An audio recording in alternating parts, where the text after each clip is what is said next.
వడ్డించింది లేదు, వడ్డించింది లేదు. అందుకే ఇప్పుడు మళ్ళీ మార్పు తీసుకొచ్చి ఎక్కడ పోయినా నేను మన ఆదిలాబాద్లో పోయినా మొదట సంఘాలతోనే కూర్చొని మాట్లాడినా.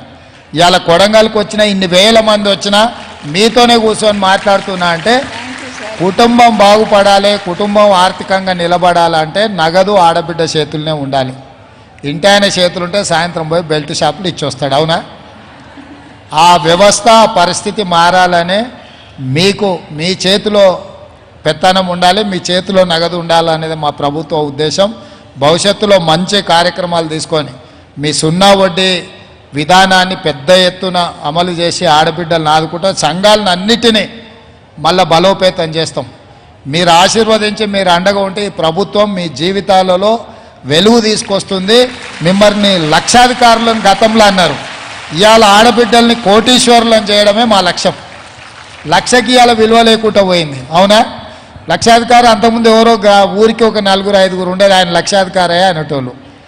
ఇవాళ లక్షలకు పెద్ద లెక్క లేకుండా పోయింది. కాబట్టి అందుకే ఆడబిడ్డల్ని కోటీశ్వరులను చేయాలంటే మీ సంఘాలను బలోపేతం చేయాలి, మీ సంఘాలను అభివృద్ధిలో భాగస్వాములను చేయాలి.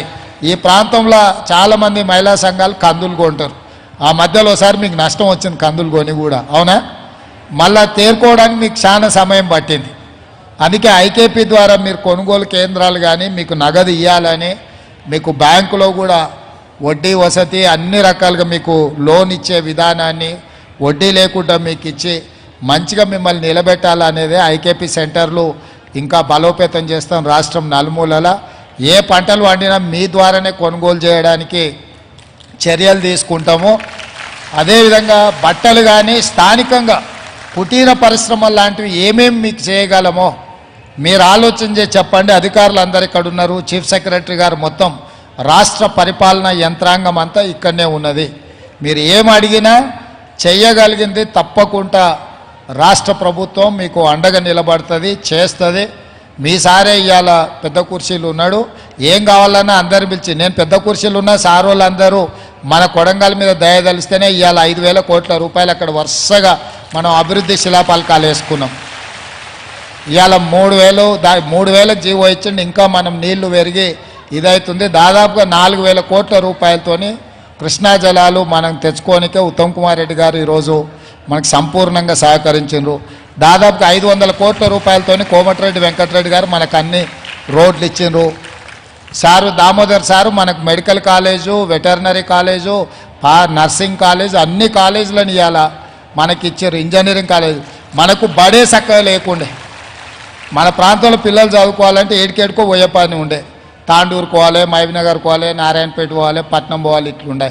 ఇవాళ అన్నీ కలిసి ఇంజనీరింగ్ కాలేజు, మెడికల్ కాలేజు, మహిళా డిగ్రీ కాలేజు, అన్ని కాలేజు, జూనియర్ కాలేజీలు అన్నీ ఎన్ని కావాలనో అన్ని, వెటర్నరీ కాలేజ్, అన్ని కాలేజీలు ఇవాళ చదువుకోనికే రాష్ట్రం నుంచి నలుమూలల. మనం గతంలో చదువుకోవాలంటే రాష్ట్రం అంతా తిరగాల్సి వచ్చేది.